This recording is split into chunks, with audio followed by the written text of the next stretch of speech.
Hello, welcome to our water conservation series. In this video, we'll be talking about wastewater treatment with Dr. Hamza and her lab. So I am Dr. Rania Hamza. I'm assistant professor at the Department of Civil Engineering at Ryerson University, and I would just like to introduce Zanina and Victoria. My name is Zanina. Hello everyone, my name is Victoria Onyedibe. You are my very bright PhD student. My lab is basically focused on wastewater treatment and resource recovery from wastewater. We call it resource mining because we're mining. When I always speak about wastewater, I always say that water or wastewater does not end by flushing the toilet, draining the sink, or taking the shower. There's another journey. We call it the water cycle or the urban water cycle. If we're able to remove a toxic contaminant from wastewater, we'll actually be discharging cleaner water into the environment, which will help with the species that live there, but also our drinking water, because that's what we would take to make drinking water.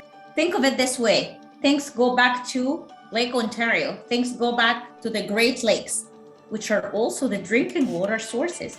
So if I'm not removing the toxic chemicals, the toxic contaminants, some chemicals we can remove, but some chemicals we can't. Water conservation, in my opinion, means preserving water. And to preserve water, you have to look at removing the impurities and pollutants from water. Now, we're not only recovering the water, we're recovering the nutrients, we're recovering polymers from wastewater, we're recovering energy, we're recovering everything. So the idea or the whole world is now shifting from a wastewater treatment plant to a resource recovery facility. This is really a big, I would say, or an overview of what's happening in a municipal wastewater treatment plant and how everything's connected.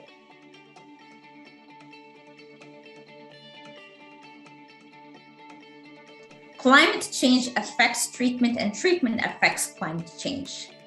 During the treatment, we're generating greenhouse gases. Are we aware that when we're doing that, we're having problems with nitrous oxide, methane, carbon dioxide? So how we're gonna optimize our treatment to reduce climate change? Stormwater overflows, or we call it CSOs, combined sewer overflows. This is a whole effect on flooding and how we're gonna manage. If the wastewater is too much, if we're having a wet weather or we're having a storm event, that we're having a lot wastewater, rain, which is storm water coming in, that's beyond the treatment capacity. What's going to happen? We do bypassing. We need to bypass the treatment. So that's a big issue, and we're suffering from that, especially here in Toronto. We have colleagues here from Ryerson who are working on stormwater management and green technologies and low impact development and so many things on the urban water cycle.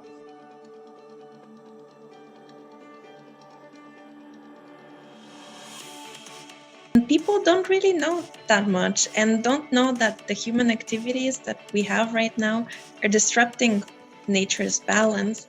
And so eventually we might run out of water. I would like you to think about the term conserve.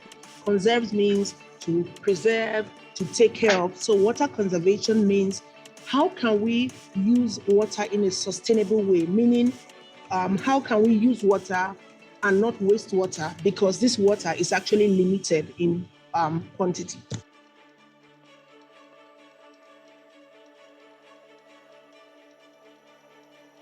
When you hear water conservation, the word sounds very big and you think it's for maybe people in top companies, but no, it affects me and it affects you. So we can start from our homes.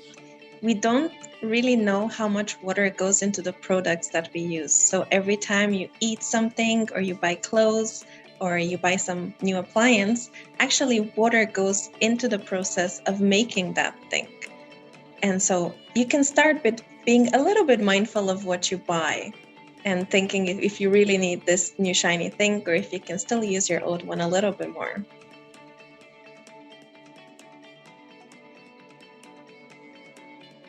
So I know there are 5 Great Lakes. We have Lake Huron, Lake Superior, Lake Erie, Lake Michigan, and Lake Ontario.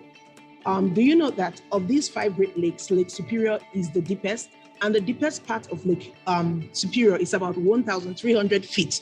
That is, if you've ever been to Canada Wonderland, the tallest ride there is about 300 feet tall. This is trying to tell you that the Lake Superior can actually cover about 5 of the highest rides in Canada Wonderland. I find that amazing. I have a very interesting fact regarding the Great Lakes, and that is both me and my colleague Victoria are working on projects with treating contaminants of emerging concern. So that is a group of contaminants that are toxic and want to be removed.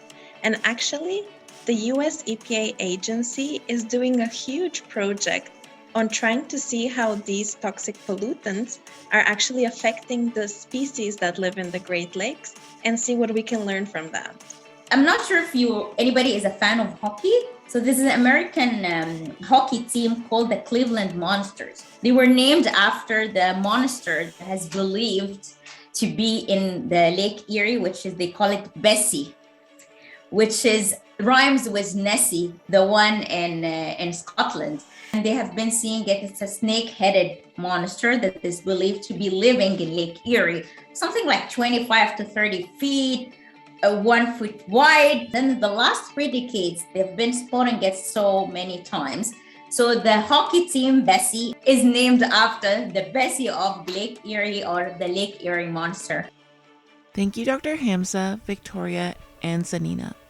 This was our video on wastewater treatment. Join us for our next video in the series.